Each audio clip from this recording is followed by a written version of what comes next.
Hello, people. I hope you're doing wonderful, wonderful, wonderful. Right? Today we are all here for discussing a very controversial section, a brilliant section, section number 29A. हम लोगों ने अभी तक क्या किया? हम लोगों ने आईबीसी का जो सबसे इंपॉर्टेंट एस्पेक्ट था, the basic procedure of CRP we are done, and उसके थोड़ा सा आगे बढ़े और यहां पर इस सेक्शन तक आकर हमारी गाड़ी रुक गई थी. That is section number 29A. I want to teach you this section with a very different approach. Understand? First 20 minutes I want to be the sole person speaking. Generally हम जब पढ़ते हैं तब मैं आपका ओपिनियन लेता हूं, आपको पढ़ने का समय देता हूं, फिर आप आपका इंटरप्रिटेशन देते हैं, फिर हम डिस्कशन करते हैं. No, not this time. For this section it's a very different section, it's a very controversial section. I tell you why this section came into picture as well. But मैं चाहता हूं इस सेक्शन को हम एक अलग अप्रोच से पढ़ेंगे बेटा जी. इस सेक्शन के अंदर for the first 20 minutes I will be the only person speaking. मैं मेरी तरफ से पूरा सेक्शन का कोर जो है करेक्ट से आपको समझा दूंगा. वो होने के बाद में फिर वापस हम इस सेक्शन को पढ़ेंगे वन बाय वन और डेप्थ में और डिस्कशन के साथ. बट सबसे पहले I will be explaining the entire section.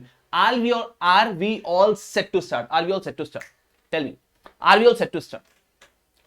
मैं बोलेगा, आप लोग सुनेंगे for first 20 minutes and I am telling you कि सेक्शन का एक बहुत बेहतरीन ओवरव्यू आपका क्लियर हो जाए. Section number 29A. Wonderful wonderful wonderful. चलिए 100% फोकस यहां पे. वैसे तो यहां पर आपके पास में है 29A, लेकिन लेकिन लेकिन लेकिन लेकिन मैं आपको 29A पढ़ाएगा यहां से. चल उसके पहले एक थोड़ा सा और आपको बैकग्राउंड दे देता हूं 29A का, समझना अच्छे से. All of you give your 100% and focus on the screen. पूरा फोकस स्क्रीन पे, 100% कॉन्सेंट्रेशन लेवल के साथ. 1% भी कॉन्सेंट्रेशन आपका इधर उधर नहीं होना चाहिए. Focus with 100% concentration. सबसे पहली चीज कि 29A क्यों आया समझना अच्छे से.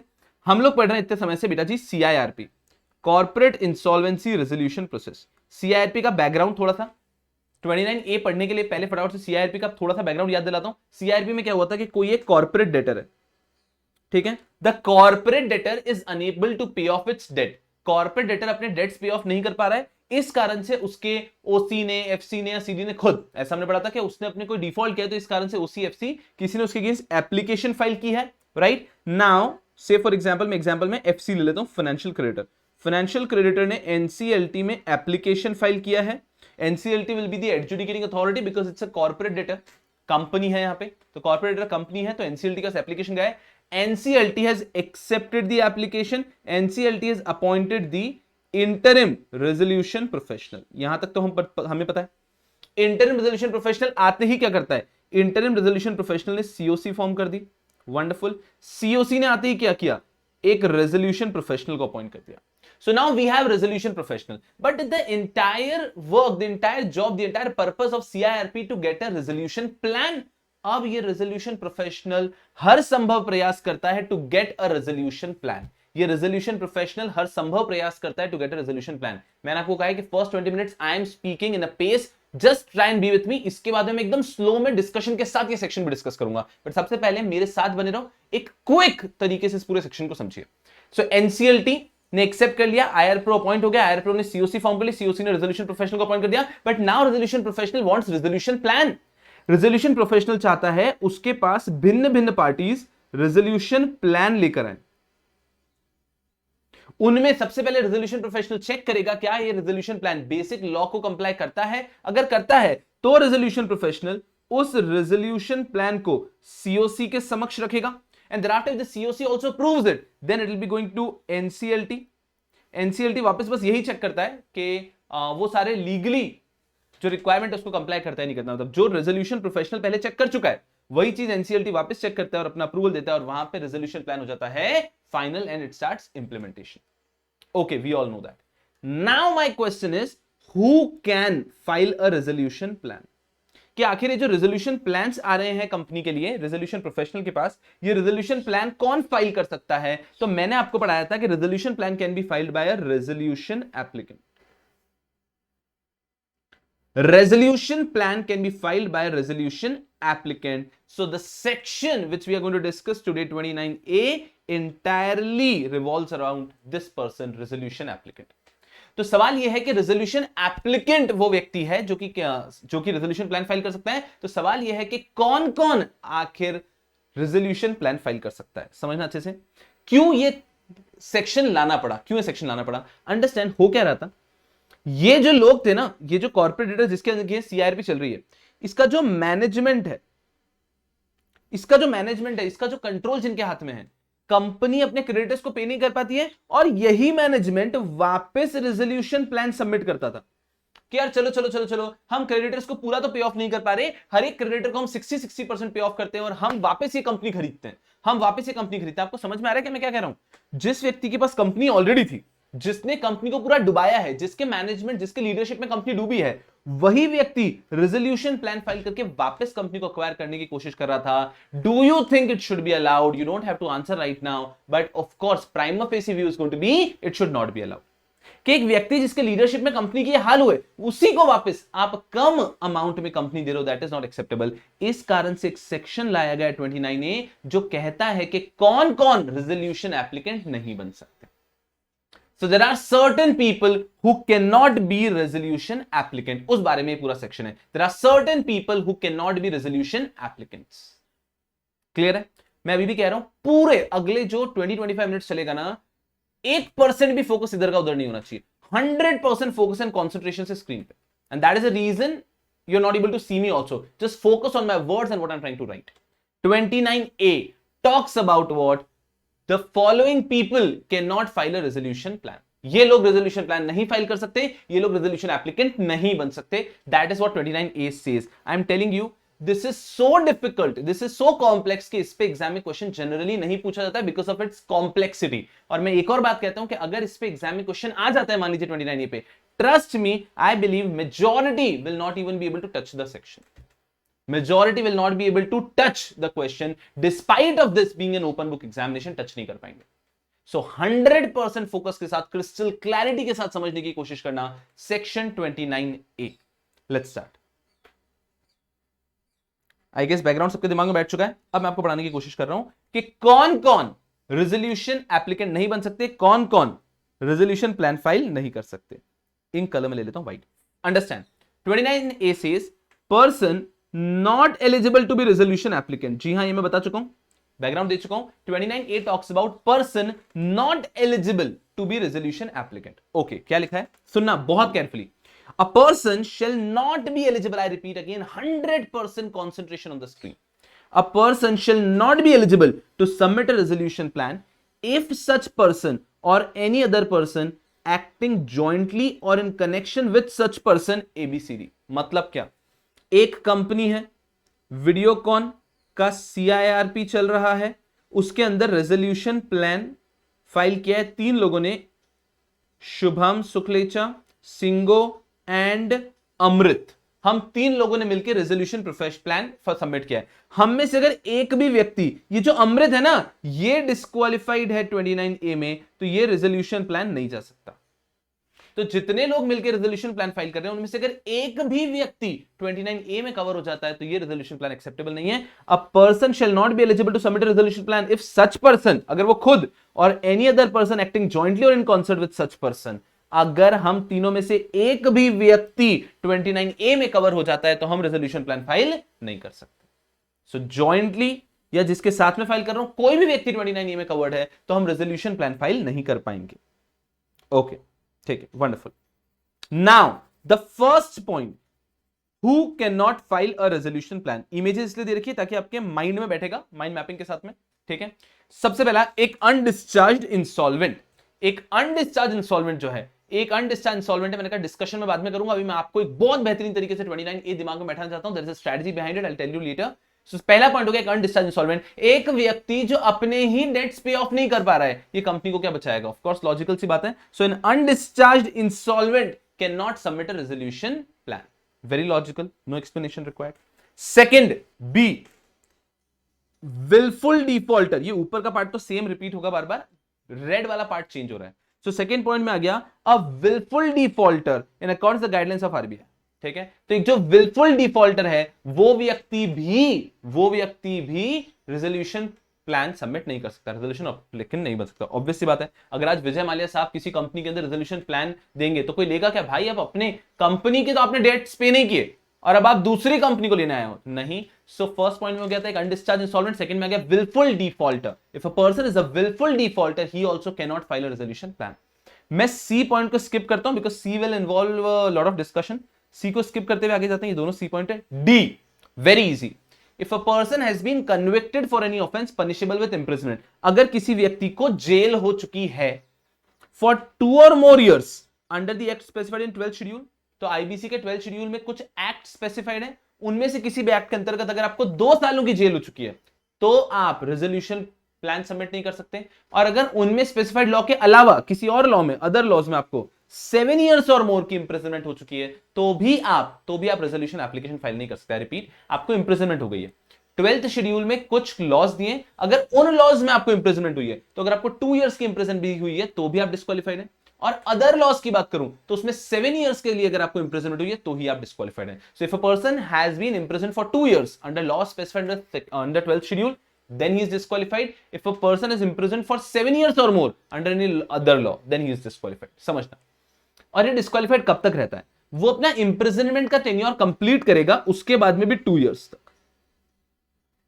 तो मान लीजिए आज मुझे 2 साल की जेल हुई under any law specified under 12 schedules, तो 2 साल के लिए तो मैं डिस्क्वालिफाइड हूं जब मैं जेल में हूं।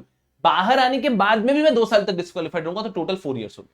मान लीजिए I am imprisoned for 8 years under any other law, तो मैं 8 साल के लिए तो इंप्रिजन हूं, 7 और मोर में आ गया। बाहर आने के बाद में भी 2 साल तक मैं डिस्क्वालिफाइड रहूंगा, तो 10 years हो जाएगा। तो जितने भी टाइम का आपका इंप्रिजनमेंट है प्लस 2 years तक आप डिस्क्वालिफाइड रहेंगे। देखो क्या लिखा है, provided that this clause shall not apply to person after the expiry of a period of 2 years from the date of his release. तो आप जब रिलीज हो गए अपने इंप्रिजनमेंट से, उसके 2 साल बाद आप वापस अप्लाई कर सकते हैं। So a person who has been imprisoned for up to 2 years और more, for 2 years or more, not up to, for 2 years or more under any law specified under 12th schedule or 7 years or more under any other law, then he'll be disqualified. ये disqualification कब हटेगा? जब आप jail से बाहर आ चुके हैं और 2 साल आपको हो चुके हैं, तब ये डिस्क्वालिफिकेशन हटेगा। बहुत इजी। डी तक हम आए, 3 पॉइंट आपने पढ़े, सी हमने स्किप किया है, very easy. Next point is another easy point, if a person is disqualified to act as director under companies act. कोई भी व्यक्ति अगर 164 के अंदर डिस्क्वालिफाइड है तो वो व्यक्ति डायरेक्टर नहीं बन, तो वो व्यक्ति रेजोल्यूशन एप्लीकेंट भी नहीं बन सकता। So if a person is disqualified to become a director, the person is also disqualified to be a resolution applicant. Very easy point, disqualification of director 164। Next समझना, अगर किसी भी व्यक्ति को, if a person is prohibited by SEBI from trading in securities और accessing the securities market, अगर सेबी ने किसी व्यक्ति को डिबार कर दिया है, अगर सेबी ने किसी व्यक्ति को डिबार कर दिया है तो वो व्यक्ति भी रेजोल्यूशन एप्लीकेंट नहीं बन सकता। If SEBI has debarred any person, that person also can not act as resolution applicant. Very easy, ये भी सारा इजी पॉइंट था, समझना अच्छे से। ये जी पॉइंट वापस डिफिकल्ट है, इसको मैं स्किप कर रहा हूं। एच पॉइंट वापस easy point, understand very carefully क्या लिखा है। If a person has executed a guarantee in favor of a creditor in respect of a corporate debtor against which an application for insolvency resolution by such creditor has been admitted under this code and such guarantee has been invoked by creditor and remains unpaid in part or full। क्या कहना है सुनना, एक व्यक्ति है, मान लो एक entity का नाम लेता हूं एक्स लिमिटेड, ठीक है, understand very carefully.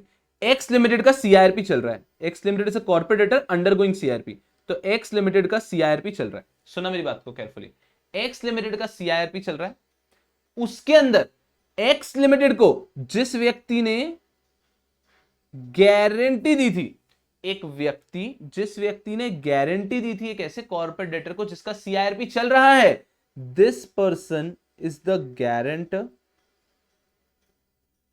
This person is also disqualified to make any resolution application. Now understand, ये नहीं कह रहा हूं कि एक्स लिमिटेड में this person, understand, this person is disqualified to apply for as a resolution applicant, give resolution plan in any company. ये व्यक्ति किसी भी सीआईआरपी में रेजोल्यूशन प्लान नहीं दे पाएगा। तो यहां पे सीखने वाली चीज क्या है, कौन रेजोल्यूशन एप्लीकेंट नहीं बन सकता? एक गारंटर जिसके लिए गारंटी दी थी वो भी सीआईआरपी में जा चुका है। एक गारंटर जिसकी गारंटी दी थी वो सीआईआरपी में जा चुका है, अब मान लो अगर गारंटर था वो सीआईआरपी में जा चुका है, मैंने पूरा पैसा दे दिया उसके बिहाफ पे, तो बात अलग है, लेकिन द मनी स्टिल अनपेड। तो मैं गारंटर हूं किसी का, मैंने किसी की गारंटी ली थी और वो सीआईआरपी में जा चुका है और मैंने पैसे नहीं दिए अभी तक, तो यहां पर एक guarantor and such guarantee has been invoked by the creditor and remains unpaid. तो एक गारंटर जिसने पे नहीं किया है अभी तक, एक ऐसा गारंटर जिसने किसी की गारंटी तो ली थी और उसके अगेंस्ट सीआईआरपी चल रही बट अभी तक पे नहीं किया है, एक गारंटर जिसने गारंटी तो ली थी, उसके अगेंस्ट सीआरपी चल रही है, उसके जिस व्यक्ति के लिए उसने गारंटी ली थी और इस गारंटर ने अभी तक पे नहीं किया है, तो ये गारंटर भी डिस्क्वालिफाइड है। आप ये इमेज समझ पा रहे हैं या ना? आपको हाँ ना कुछ बोलने की जरूरत नहीं, अभी मैंने क्या कहा, पूरा बस कॉन्सेंट्रेशन कहां रखना है मेरी बात सुनने पे। बट ये इमेज समझ में आ रही है आपको? देखो ध्यान से, ये व्यक्ति को मिल रहे हैं पैसे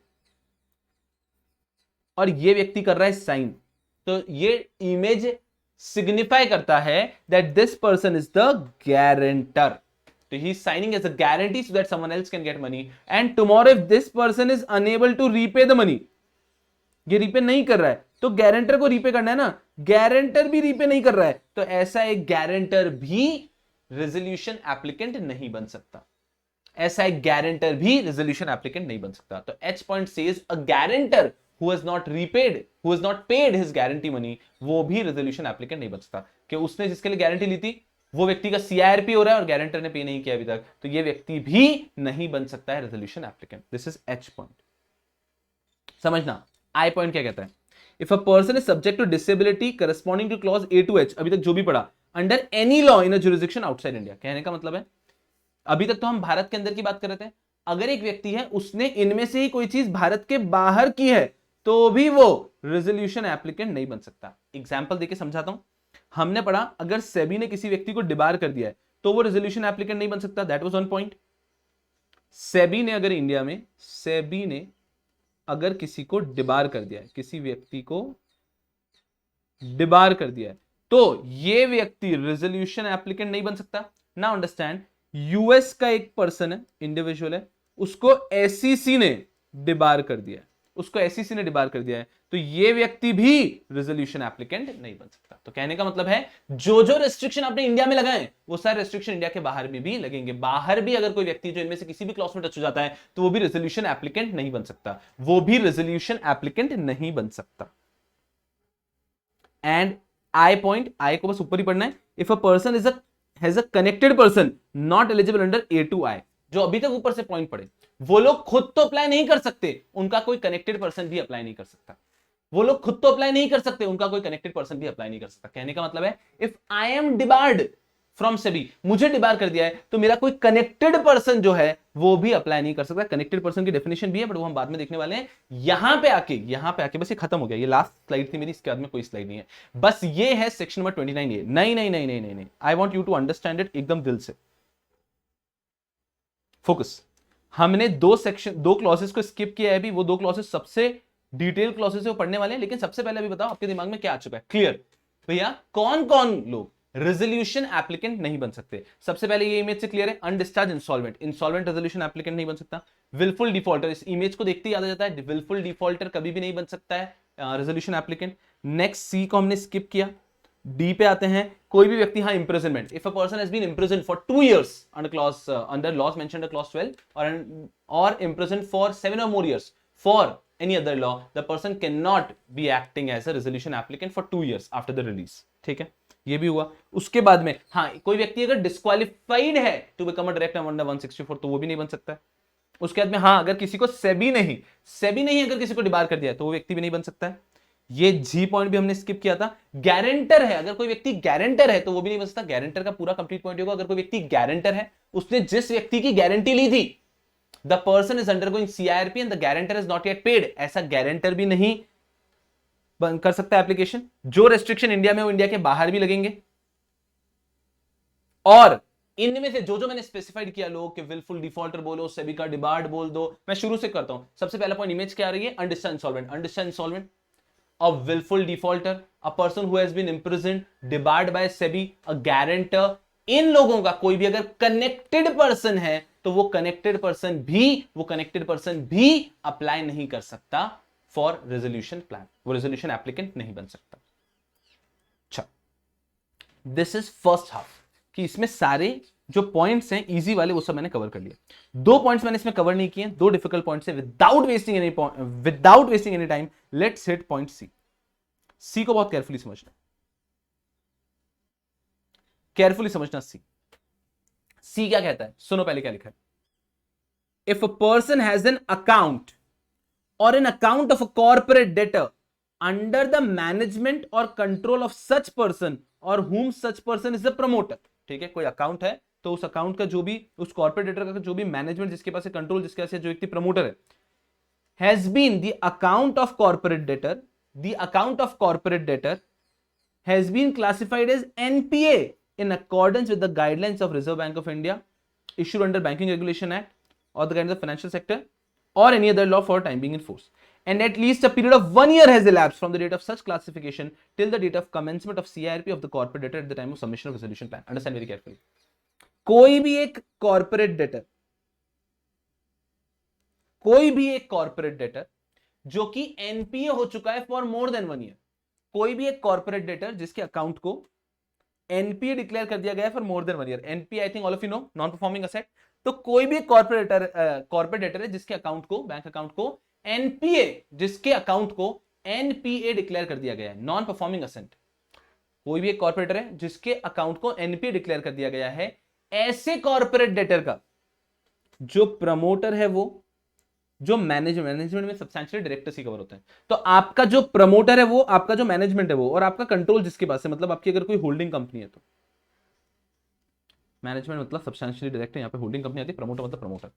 सो कोई भी कंपनी जिसका एनपीए है for more than 1 year, NPA अगर लेस देन 1 ईयर है तो ये एलिजिबल है, तो ये लोग एलिजिबल है। लेकिन अगर एनपीए हो चुका है किसी का for more than 1 year, then उस कंपनी का प्रमोटर, उस कंपनी का कंट्रोल जिसके पास है और कंपनी का मैनेजमेंट जिसके पास है, ये लोग अप्लाई नहीं कर सकते as a corporate applicant for any CIRP.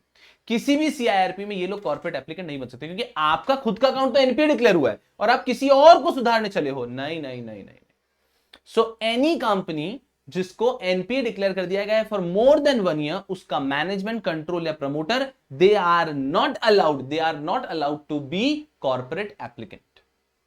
समझो, ये बात समझ में आई। अब सुनो, इसके अंदर थोड़ी और कॉम्प्लेक्सिटी है, बहुत बेहतरीन सा लॉ है, समझोगे तो बहुत मजा आएगा। मतलब आप उद्देश्य देखना, गवर्नमेंट का आंख लगा दी थी जेटली साहब ने यहां पे। चलो आ जाओ। Provided that a person shall be eligible to submit resolution plan if such person makes payment of all overdue amount with interest thereon and charges relating to non-performing account before submission of resolution plan। बहुत भारी। ये क्या कह रहे हैं? Generally तो कोई भी ऐसा कॉर्पोरेट डेटर है जिसका एनपीए 1 साल से ज्यादा हो चुका है, तो उसका management, control, promoter can never submit a resolution plan. But इन्होंने एक एक्सेप्शन दिया। क्या क्या बोले? इफ कॉर्पोरेट डेटर जिसका एनपीए है फॉर मोर देन 1 ईयर, तो डिस्क्वालीफाई हो जाते हैं। But what they have done, they have paid all the dues along with interest. They have paid all the dues along with interest, then they are eligible। समझ में आया क्या मैं क्या बोल रहा हूं? हाँ ना, कुछ नहीं बोलना, बस सुनते जाओ। नॉर्मली कोई भी कंपनी है जिसका एनपीए है मोर देन 1 ईयर, तो उस कंपनी का प्रमोटर, मैनेजमेंट, कंट्रोल जो है वो कॉर्पोरेट एप्लीकेंट नहीं बन सकता। लेकिन अगर वो कंपनी अपना पूरा ही डेट अलॉन्ग विद इंटरेस्ट पे कर देती है, तो वो कंपनी के प्रमोटर, कंट्रोल, मैनेजमेंट एलिजिबल हो जाते हैं। ये जेटली साहब का मास्टर मूव था यहां पे। बहुत सारी कंपनीज इंडिया में जिनका एनपीए था, उन्होंने पूरा एनपीए अलॉन्ग विद इंटरेस्ट पे किया। और समझ में नहीं आ रहा इतने सारे एनपीए की रिकवरी कैसे हो रही है बैंक्स में, कैसे हो रही है? Because these people want to file resolution plan for other companies. तो अगर आपने किसी भी कंपनी के अंदर एनपीए, आपका कोई भी अगर एनपीए चल रहा है, तो आप रेजोल्यूशन एप्लीकेंट बन ही नहीं सकते हैं। मास्टर मूव मारा जिससे कि बहुत सारे एनपीएस की रिकवरी हुई, बहुत सारे एनपीएस की रिकवरी हुई। तो I hope you understanding point C up till now कि कोई भी एक कंपनी जिसका NPA for more than 1 year, तो वो कंपनी का कंट्रोल, मैनेजमेंट या फिर उस कंपनी का जो प्रमोटर है वो कभी भी अप्लाई नहीं कर सकता, वो कभी भी अप्लाई नहीं कर सकता फॉर अ रेजोल्यूशन प्लान। ठीक है। लेकिन अगर किसी भी ऐसे कंपनी ने अपने पूरा NPA along with interest due सब पे कर दिया है, तो वो वापस एलिजिबल हो जाते हैं। वंडरफुल। आगे भी पढ़ना है। Next, provided further that nothing in this clause shall apply to resolution applicant where such applicant is a financial entity and is not a related party। बस इतना सा कि ये अप्लाई नहीं करता है if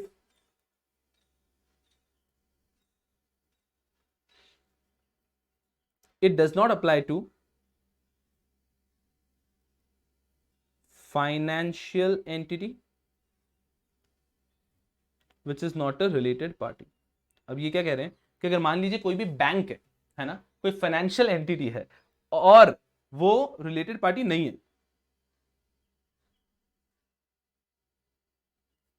कोई फाइनेंशियल एंटिटी है और वो रिलेटेड पार्टी नहीं है हमारी, तो इस केस में वो अप्लाई कर सकती है। कोई फाइनेंशियल एंटिटी है वो अप्लाई कर सकती है, क्योंकि देखो बैंक्स के लिए कैसा है कि बैंक्स के लिए it's a very common thing, आपको अगर बैड बैंक का कंसेप्ट भी पता होगा, तो for a financial entity it is common to have some NPAs, तो उनके पास कोई ना कोई एनपीए तो रहेंगे, उनके पास कुछ ना कुछ एनपीए तो रहेंगे। तो कोई भी अगर फाइनेंशियल एंटिटी है उसके पास अगर कोई एनपीए है तो चलेगा, उसको आपको कोई परेशानी नहीं है। फाइनेंशियल एंटिटी के ऊपर ये रेस्ट्रिक्शन अप्लाई नहीं करता है, एक नॉर्मल कंपनी के ऊपर अप्लाई करता है, लेकिन फाइनेंशियल एंटिटी के ऊपर ये रेस्ट्रिक्शन अप्लाई नहीं करता है। उसका अगर कोई एसेट एनपीए है चलेगा, कोई परेशानी नहीं है, बस वो रिलेटेड पार्टी नहीं होना चाहिए। और यहां पे मैंने पहले एक जो रेस्ट्रिक्शन बताया था, पता है आपको याद रखना है कि यहां पे अगर कोई व्यक्ति रिलेटेड पार्टी बना है बिकॉज उसके डेट्स आउटस्टैंडिंग थे which has been converted into equity, तो उसको एक्सक्लूड किया गया, तो उसको रिलेटेड पार्टी नहीं माना जाएगा। तो सिंपल वापस रिपीट करता हूं मैं पॉइंट सी, कोई भी एक एंटिटी जिसका अकाउंट, कोई भी एक एंटिटी जिसका अकाउंट जो है ना, कोई भी एक एंटिटी जिसका जो अकाउंट है वो एनपीए हो चुका है, तो उस एंटिटी का प्रमोटर, कंट्रोल, मैनेजमेंट, ये लोग रेजोल्यूशन प्लान फाइल नहीं कर सकते। One thing. सेकेंड थिंग, अगर लेकिन ये इन लोगों ने अगर अपनी कंपनी का एनपीए पे ऑफ कर दिया पूरा, तो फिर ये फाइल कर सकते हैं। ये रेस्ट्रिक्शन अप्लाई ही नहीं करता है किसी फाइनेंशियल एंटिटी पे। तो मान लीजिए अगर एक बैंक है, उस बैंक ने एक कंपनी को अक्वायर किया है, उस बैंक ने कंपनी को अक्वायर किया, उस कंपनी, वो कंपनी इज एनपीए, तो भी चलेगा, ये बैंक फिर भी सीआईआरपी में पार्टिसिपेट कर सके, does not apply to financial entity. Very easy. Now ये जो मैंने आपको बता दिया पूरा कि रिलेटेड पार्टी में अगर आपके डेट थे, पेबल था, उसको कन्वर्ट करके इक्विटी किया गया है और इस कारण से रिलेटेड पार्टी बने, तो आपको कंसिडर नहीं किया जाएगा as related party. This we have already discussed earlier. Next, explanation number 2, सुनना ध्यान से, ये भी इंपॉर्टेंट है। For the purpose of this clause, where a resolution applicant has an account or an account of a corporate debtor under the management or control of such person, of whom such person is a promoter classified as NPA, and such account was acquired pursuant to a prior resolution plan approved under this code, then the provision of this clause shall not apply to such resolution application for a period of 3 years from the date of approval of such resolution plan by adjudicating authority under the code. Beautiful point. Understand very carefully. क्या हुआ यहां पे समझो। मान लीजिए एक व्यक्ति है, मान लीजिए एक व्यक्ति है, ठीक है, इनका नाम दे देता हूं मैं रतन टाटा साहब। मान लीजिए एक व्यक्ति रतन टाटा साहब, एक कंपनी है कॉर्पोरेट डेटर जिसका सीआईआरपी चल रहा है, ठीक है। ऑफ कोर्स ये एनपीए है, नॉन परफॉर्मिंग एसेट है। कंपनीज जिनका सीआईआरपी चलता है वो नॉन परफॉर्मिंग एसेट्स ही होते हैं ना, अपना लोन तो पे नहीं कर रहे हैं तभी तो उनका सीआईआरपी चल रहा है। ये एनपीए है। सुनना, रतन टाटा साहब ने इसे अक्वायर कर लिया, रतन टाटा साहब ने अक्वायर कर लिया, इसका सीआईआरपी चल रहा था, रतन टाटा साहब ने रेजोल्यूशन प्लान देके इसको अक्वायर कर लिया, ठीक है, ठीक है। Now understand, is mister Ratan Tata a promoter और having control of an NPA? Yes और नो? यस और no? Don't answer, don't type an answer, just tell me in your mind right now. Yes, Ratan Tata साहब is having a NPA right now, उनके portfolio में एक NPA है। तो question ये है, क्या रतन टाटा साहब अब किसी और कंपनी को रेजोल्यूशन प्लान फाइल कर सकते हैं कि नहीं? Because the normal rule says any person, any entity which is controlling a corporate debtor which has NPA for more than 1 year, any entity which is controlling a corporate debtor which is NPA for more than 1 year, वो तो disqualified है, वो तो eligible ही नहीं है। तो यहाँ पे रतन टाटा साहब के पास भी तो एक एनपीए है फॉर मोर देन 1 ईयर, तो वो क्या एलिजिबल होंगे या नहीं? Now understand, the law expressly says that he will be eligible. तो लॉ ने एक एक्सप्रेस एक्सप्लेनेशन बनाया कि एक व्यक्ति जिसने सीआईआरपी में, एक व्यक्ति जिसने सीआईआरपी में किसी एनपीए को लिया है, वो दूसरे सीआईआरपी में एलिजिबल है। एक व्यक्ति जिसने एक सीआईआरपी में ही रेजोल्यूशन प्लान फाइल करके ही एक एनपीए लिया है, वो व्यक्ति दूसरे सीआईआरपी के अंदर पार्टिसिपेट कर सकता है। ये कब तक कर सकता है? Up to 3 years. तो रतन टाटा साहब के पास 3 साल का समय है कि 3 साल में उन्होंने जो पिछला एनपीए एक्वायर किया था उसको तो वो करेक्ट कर देंगे ना, तब तक वो नॉन परफॉर्मिंग, उसको तो परफॉर्मिंग बना देंगे वो 3 साल में, लेकिन 3 साल तक वो फिर भी रेजोल्यूशन प्लान सबमिट कर सकते हैं। So today if at all the normal rule is, if I have an NPA, if I am control in a company जिसका अकाउंट एनपीए है, तो मैं रेजोल्यूशन एप्लीकेंट नहीं बन सकता।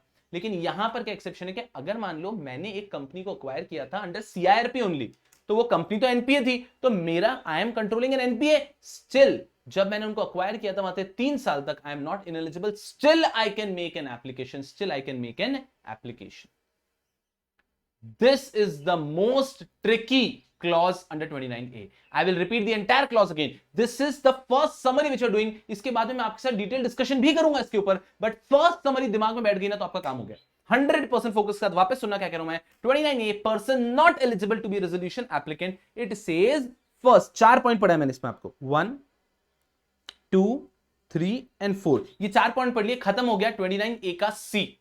First, if at all there is an entity which is NPA for more than 1 year, उस entity का management जिसके पास है, कंट्रोल जिसके पास है, प्रमोटर जिसके पास है, ये लोग इनएलिजिबल हो जाते हैं to submit another resolution plan. First point. Second, लेकिन अगर ये कंपनी अपना एनपीए पूरा पे ऑफ कर देती है तो वो तीनों वापस क्या हो जाते हैं, एलिजिबल हो जाते हैं। थर्ड पॉइंट, ये जो रेस्ट्रिक्शन है ये financial entity which is not a related party उस पर अप्लाई नहीं करता है।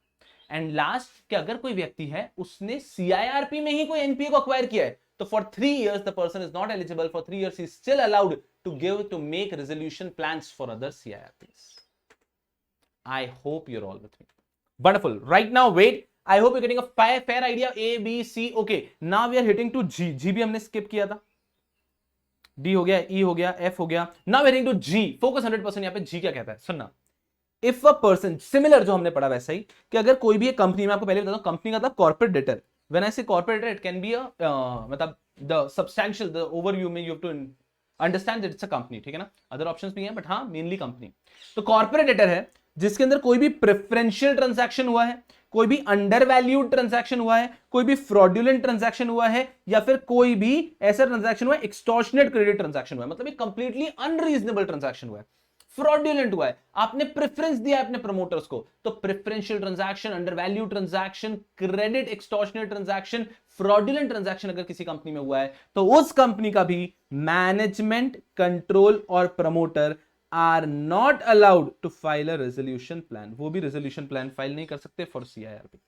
तो ये इनएलिजिबिलिटी का एक और पॉइंट आ गया कि अगर कोई भी कंपनी में प्रेफरेंशियल ट्रांजैक्शन हुआ है, अंडर वैल्यू ट्रांजैक्शन हुआ है, फ्रॉडुलेंट ट्रांजैक्शन हुआ है या एक्सटॉर्शनेट क्रेडिट ट्रांजैक्शन हुआ है, ऐसी कंपनी के मैनेजमेंट, कंट्रोल और promoter can not file for CIRP, can not file resolution plan for CIRP. देखो क्या लिखा है वापस, it has been a promoter in the management और control, promoter management control of a corporator in which a preferential transaction, undervalued transaction, extortionate credit transaction or fraudulent transaction has taken place and in respect of which an order has been made by the adjudicating authority under the code.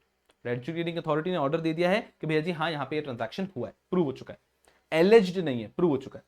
Provided that this clause shall not apply if preferential transaction, undervalued transaction, extortionate credit transaction, fraudulent transaction has taken place prior to the acquisition of corporator by the resolution applicant pursuant to a resolution plan approved under the code or pursuant to a scheme or plan approved by financial sector regulator or court, or such resolution plan has not otherwise contributed to the preferential transaction, undervalued transaction, extortionate credit transaction, fraudulent transaction. इसके अंदर एक exception क्या कह रहे हैं, सुनना, कि कोई भी व्यक्ति who is having management control or who is a promoter of a company which has had preferential, undervalued, fraudulent transaction, these people cannot apply for resolution, these people cannot apply as a resolution applicant for any CIRP.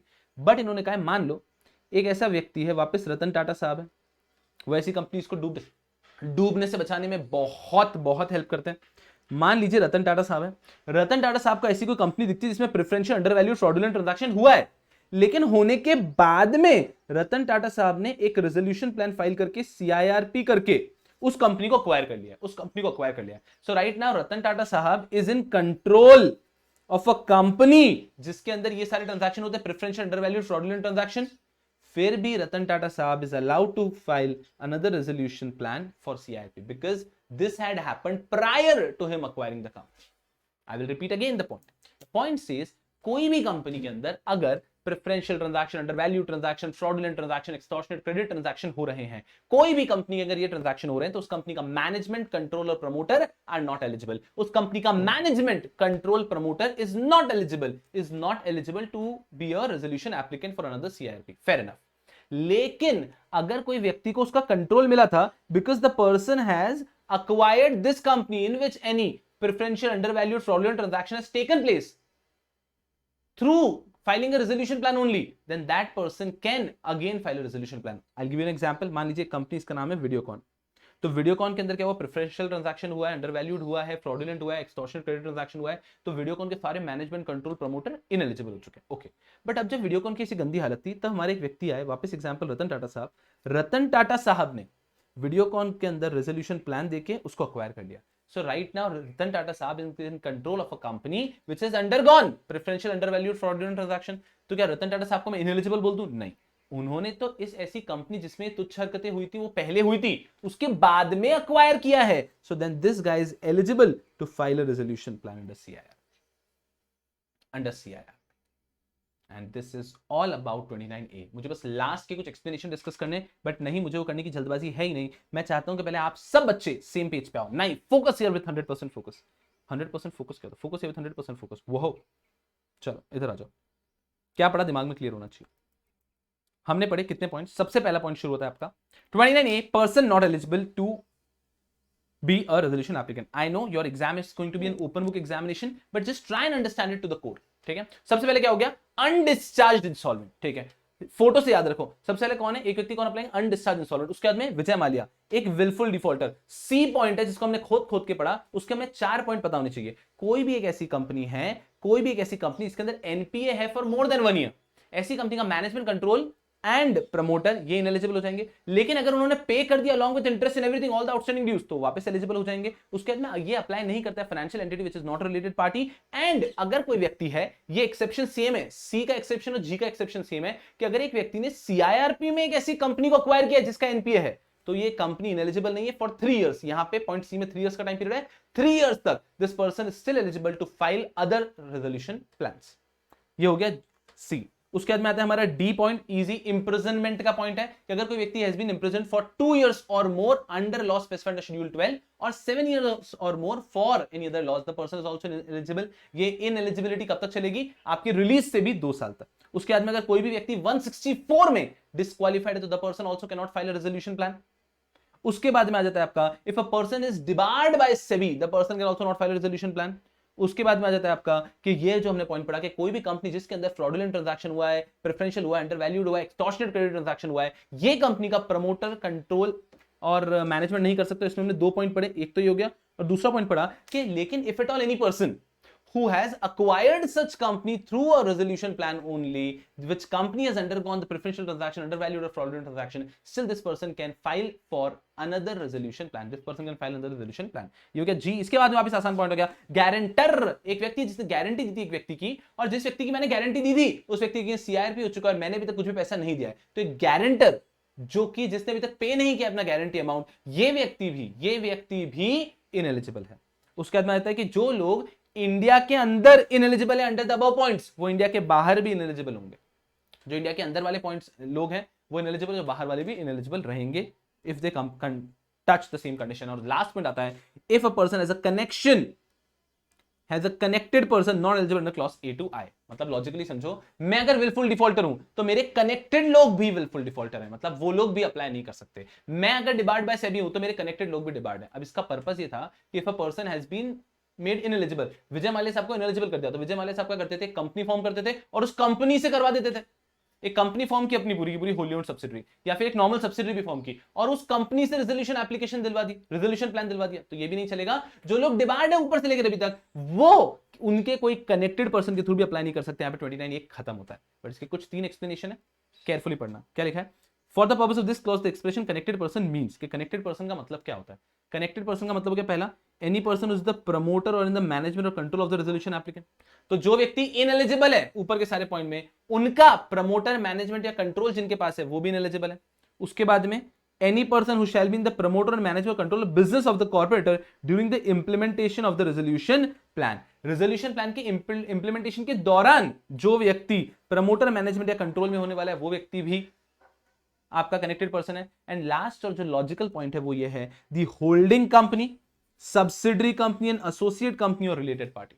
तो जो व्यक्ति disqualified है ऊपर पूरा, उनकी कोई भी holding company, उनकी कोई भी सब्सिडरी कंपनी, उनकी कोई भी एसोसिएट कंपनी और रिलेटेड पार्टी जो है वो सब भी इनएलिजिबल माने जाएंगे.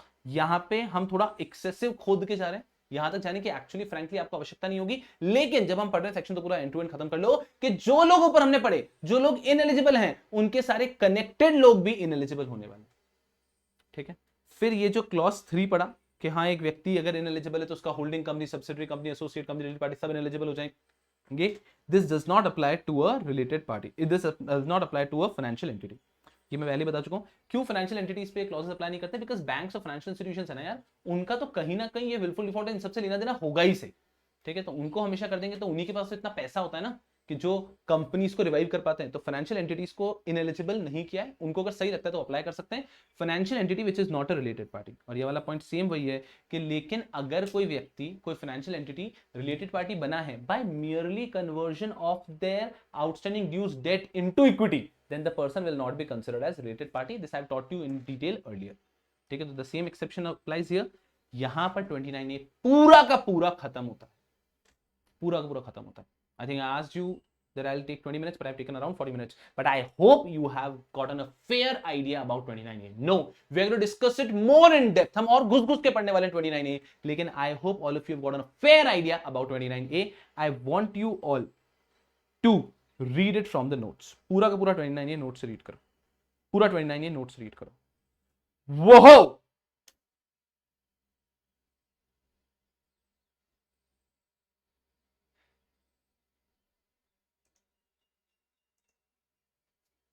जस्ट टेल मी, पहले एक काम करता हूं, रुको पहले मैं स्क्रीन पे रहता हूं. Yes people, just tell me,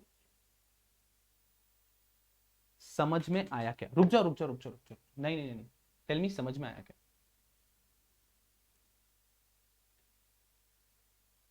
समझ में आया क्या?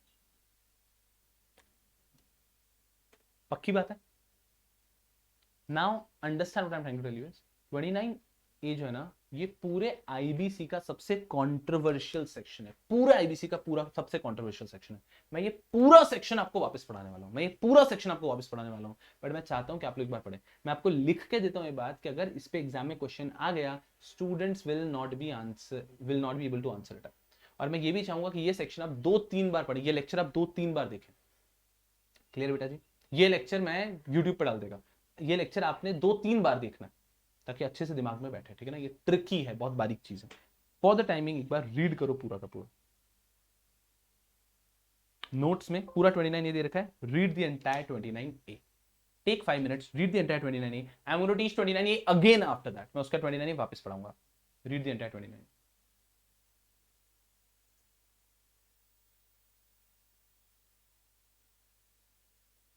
ओम का एक सवाल है, सर मान लीजिए वोडाफोन आइडिया ने बहुत सारे डिफॉल्ट किए, फॉर एग्जांपल स्पाइस जेट का सीआरपी चालू है, वो वोडाफोन आइडिया सो रेजोल्यूशन ला सबमिट कर सकते हैं. अगर वोडाफोन आइडिया इन क्लॉजेस में कहीं भी टच हो जाते हैं, वोडाफोन आइडिया क्या अंडिसा इंसॉल्वेंट है? वहां तो नहीं है. बी पॉइंट के अंदर आता है कि वोडाफोन आइडिया क्या विलफुल डिफॉल्ट है? वो तो नहीं है. सी पॉइंट में चेक करना पड़ेगा वोडाफोन आइडिया कवर होते हैं क्या, कि वोडाफोन आइडिया का कोई भी एसेट अगर उनका एनपीए डिक्लेयर्ड है तो बात ही खत्म है. मोर देन 1 ईयर का एनपीए है तो वो कभी भी रेजोल्यूशन एप्लीकेशन फाइल नहीं कर सकते. So this is the sole section which has to be checked to know whether any entity can file a resolution plan or not. Read the entire 29A very carefully. मैं जुल्फे संभाल लेता हूं तब तक. हे भगवान, हंसो मत, पढ़ाई लिखाई करो गधे.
चलिए,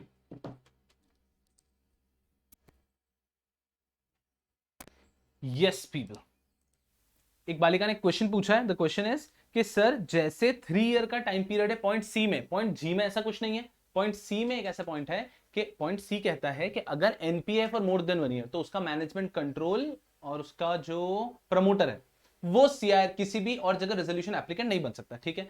पॉइंट जी ये कहता है कि किसी भी कंपनी में अगर कोई भी गलत गलत तुच्छ तुच्छ ट्रांजैक्शन हुए तो उस कंपनी का मैनेजमेंट कंट्रोल प्रमोटर कहीं पे भी रेजोल्यूशन एप्लीकेंट नहीं बन सकता है। यहां पे पॉइंट सी के अंदर दिया गया है कि अगर कोई व्यक्ति है जो कंट्रोल में आता है ऐसी कंपनी का बिकॉज उसने कंपनी अक्वायर की under CRP only, under CRP if a person is acquired a company which has NPA for more than 1 year, then the person for 3 years is still eligible to file resolution plan। 3 सालों में उसको ये NPA correct कर देना। 3 सालों में भी अगर ये NPA करेक्ट नहीं कर पाता है तो फिर the person will be ineligible, otherwise 3 years तक एलिजिबल रहेगा।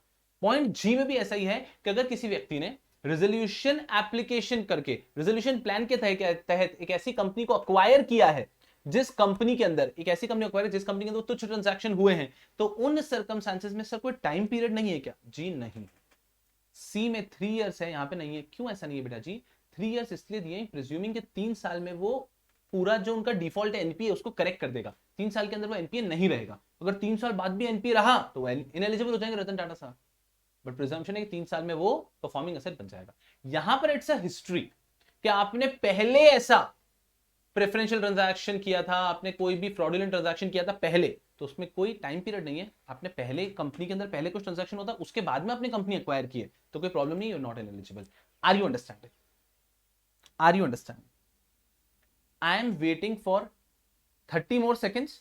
कोई भी क्वेश्चन है पोस्ट करो, मैं ये पूरा सेक्शन वापस पढ़ाने वाला हूं, पूरा का पूरा सेक्शन वापस पढ़ाने वाला हूं, बट उसके पहले कोई भी क्वेश्चन है तो पोस्ट करो। आई नो क्या क्या प्रैक्टिकल क्वेश्चंस होते हैं, तो आई विल बी कवरिंग, तो जीडीपीडी बिल्कुल चिंता मत करो, ठीक है ना। तो मैं एक एक चीज कवर करते हुए जाएगा। एक बार पूरा सेक्शन हो चुका है, एक और बार होना चाहिए। ये पूरा वीडियो का जो क्लिप है ना, ये मैं आपके लिए यूट्यूब पे रख दूंगा इस वाले लेक्चर का, इसको आप मल्टीपल टाइम देखो, right, and then try and understand 29A, a very exceptional section. मतलब अब मैं मेरा पर्सनल ओपिनियन दूं तो इस पे एग्जाम में क्वेश्चन नहीं आएगा मुझे लगता है, because it's too detailed section. लेकिन अगर आ गया, अगर एग्जामिनर को डिफिकल्ट पेपर बनाना है तो इस पे क्वेश्चन आ सकता है, तो मजा आ जाएगा, जनता हिल के रह जाएगी यहाँ पे क्लास में, तब आएगा मजा। क्वेश्चन पूछो। आई am waiting for 30 more seconds. मस्ती से रीड कर लो, जो भी करना है, जो भी क्वेश्चन दिमाग में आते पूछो।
यस पीपल,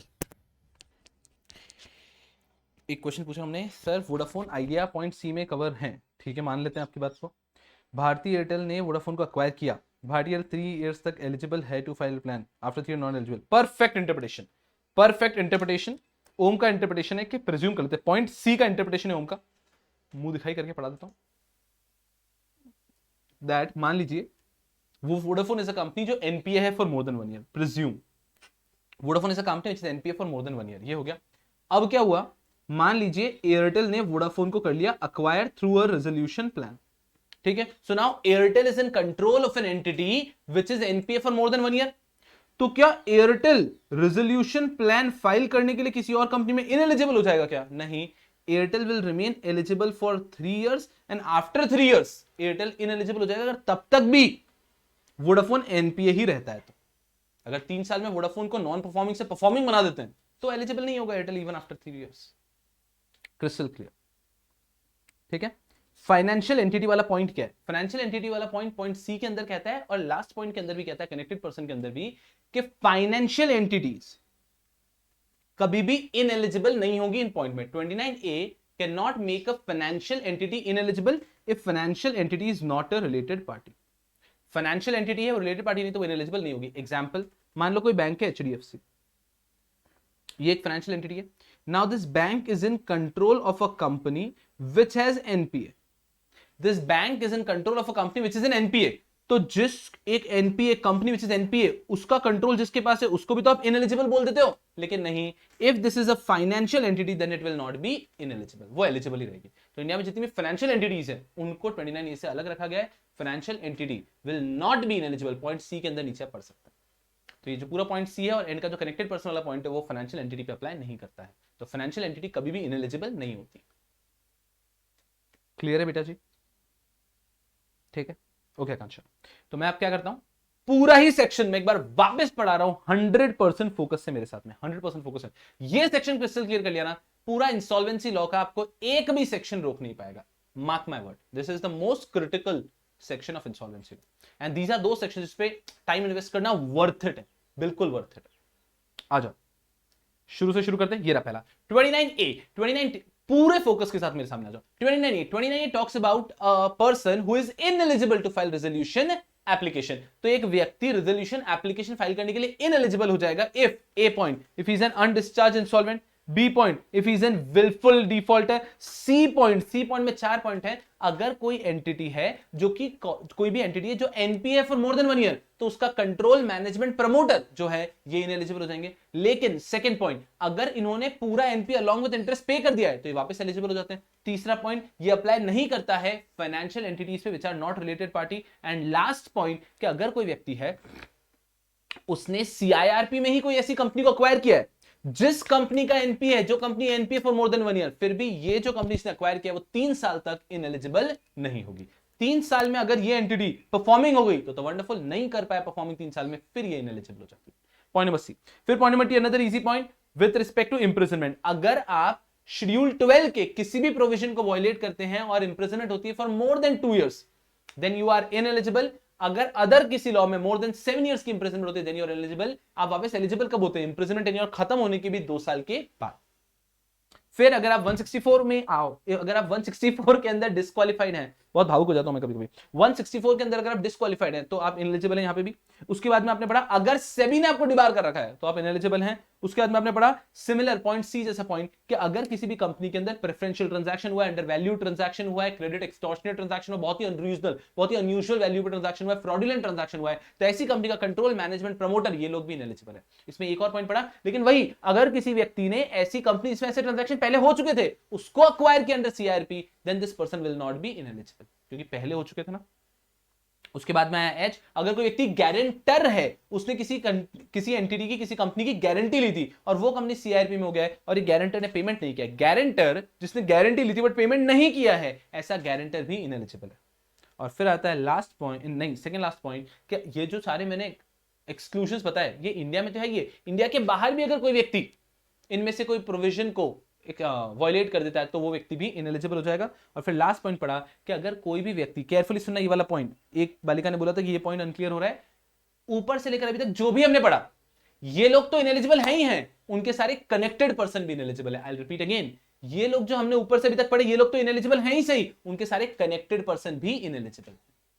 ठीक है, कनेक्टेड पर्सन की डेफिनेशन वगैरह में आपको इतना ज्यादा जानने की जरूरत नहीं है, ये मैंने सिर्फ आपको एक आइडिया के लिए पढ़ाई है। ठीक है, सो जो भी लोग ऊपर से अभी तक कवर्ड हैं वो लोग तो इनएलिजिबल हैं ही सही, उनके सारे कनेक्टेड पर्सन भी इनएलिजिबल। ठीक है, फिर यहां पे भी ये था, सेम है कि फाइनेंशियल एंटिटी के ऊपर ये पॉइंट अप्लाई नहीं करता है, थर्ड वाला पॉइंट कि सब्सिडरी एसोसिएट वगैरह इनएलिजिबल हो जाएंगी। तो फाइनेंशियल एंटिटी का कोई कनेक्टेड पर्सन है वो ऊपर से अभी तक कवर भी हो गया, फाइनेंशियल एंटिटी का कनेक्टेड पर्सन यहाँ पे कवर भी हो गया, फिर भी फाइनेंशियल एंटिटी इनएलिजिबल नहीं होती है, presuming it is not a related party. Are you all with me? And this is section 29A for all of you. Are you all with me? I sincerely believe कि भैया जी ये section आपके दिलो दिमाग में बैठा होगा। ये one of the most critical, one of the most, to my knowledge, in my opinion, I would say this is the most critical and most controversial section of insolvency and bankruptcy code. I really doubt कि इससे आपके exam में कुछ आएगा, but I'm so sure if I would have been your interviewer for your job, if you're working, if you're applying in a company which has substantial IBC, or you have written in your CV that you specialize in IBC, then I would certainly ask you a question on this. I would certainly ask you a question on this. तो ये उस lookout से काफी बेहतरीन सलाह। This is 29A। ठीक है, रुक जाओ रुक जाओ, मैं क्या करूंगा बेटा जी, वैसे तो आपके नोट्स में पूरा का पूरा सेक्शन लिखा हुआ है, लेकिन मैं ये जो है ना इसका भी आपको प्रिंट आउट दे दूंगा तो आपके लिए आसान रहेगा। रुक जाओ, तो इसमें मैंने जो अननेसेसरी चीजें लिखी है हटा देता हूँ।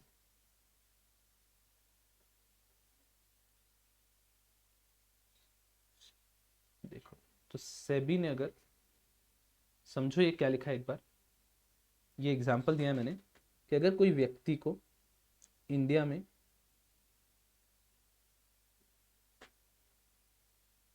सेबी ने अगर इंडिया में किसी व्यक्ति को डिबार कर दिया है तो ये व्यक्ति रेजोल्यूशन एप्लीकेंट नहीं बन सकता है। उसी प्रकार से मैं कह रहा हूं एससीसी ने, सिक्योरिटीज एक्सचेंज कमीशन ने किसी व्यक्ति को डिबार कर दिया है तो वो व्यक्ति भी फिर रेजोल्यूशन एप्लीकेंट नहीं बन सकता है। इसका मतलब ये हो गया है, ये कहाँ की बात कर रहा हूं मैं, यूनाइटेड स्टेट्स में। ठीक है ठीक है ठीक है।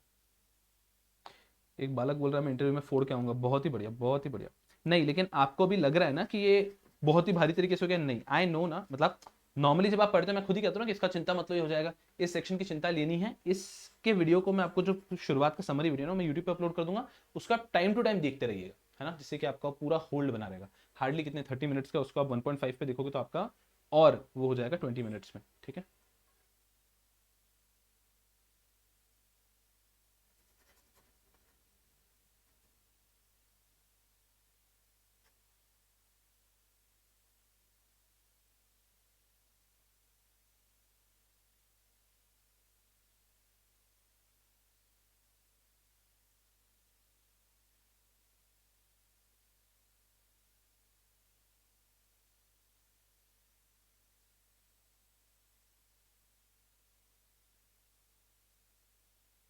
ये आपके लिए समरी बना के रखूं ताकि आपको बाद में परेशानी नहीं होगी। 2 पॉइंट इसके अंदर, एक तो ये हो गया, एक हो गया इफ एनी कंपनी और any person has acquired a corporate debtor which had like preferential, undervalued, fraudulent transaction, वो रेजोल्यूशन प्लान CIRP में फाइल कर सकता है।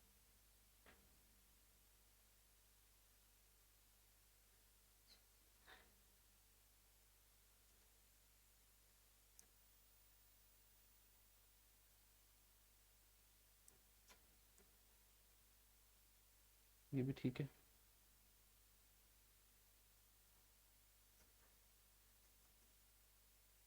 ये भी क्लियर है, 2 ईयर्स से 7 ईयर्स है, और एडिशनल 2 ईयर्स बाहर निकलने के बाद, आपके रिलीज के बाद इमीडिएटली आप निकल के, ये नहीं कि अब मैं कंपनीज को अक्वायर करना चाहता हूँ, उसके बाद भी 2 साल के बाद में आप एलिजिबल होंगे। यहाँ पे 4 पॉइंट्स ये केयरफुली रखना, ये लिखा हुआ है पूरा, ये 4 पॉइंट्स है सी के अंदर। Wonderful.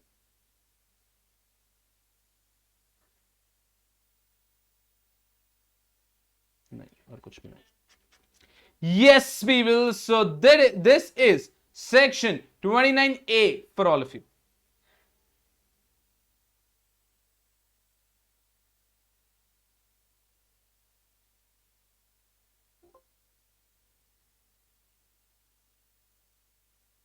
Yes, people. So this is section 29 for all of you, and we're all back to it. इसमें end की यहाँ पे सब कुछ कवर्ड है, इसमें एंड का कुछ डिस्कशन कर लेते हैं ऐसे ही, ठीक है, कोई परेशानी की बात नहीं। पर यहाँ पे दे रखा है कि what do you mean by financial entity, financial entity क्या होता है, ठीक है, ऐसे नॉलेज के लिए सिंपल कि फाइनेंशियल एंटिटी का मतलब क्या होता है। For the purpose of the section financial entity means the following entities which meets the criteria और condition as the central government in consultation with financial sector regulator notify.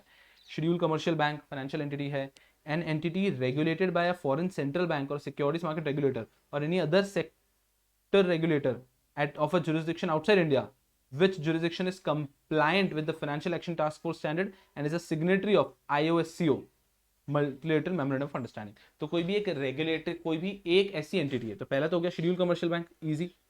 Second, अभी simple open book, वापस हम एक बार schedule से एकदम open book है, तो हमें ये कुछ याद रखने की जरूरत नहीं। फाइनेंशियल एंटिटी ऐसे डायरेक्ट क्वेश्चन कभी भी एग्जाम में नहीं आने वाले, अगर आ गए तो बोनस है, सारथी आपको सीधा यहां तक लेकर आएगा और आप फाइनेंशियल एंटिटी का आंसर लिख पाओगे, तो कोई लोड की बात नहीं है, ठीक है।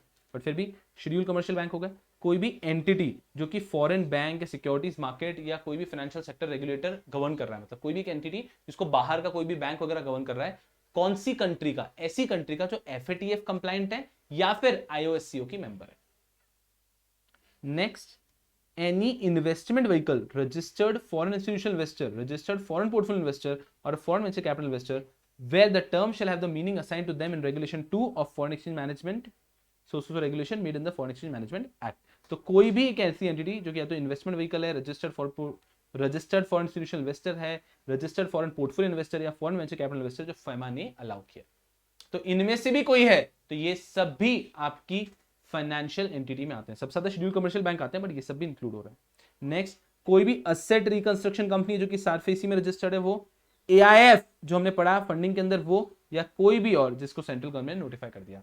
This is the definition of financial entity. Now from an open book point of view, you don't have to focus on it, ठीक है, you just need to know okay ये सब फाइनेंशियल एंटिटी होती है। यहां पर आके बेटा जी अब मैं अगर बात करता हूं तो इसके आगे जो होता है हमारा पूरा का पूरा सेक्शन, वो तो हम पूरा का पूरा पढ़ चुके हैं।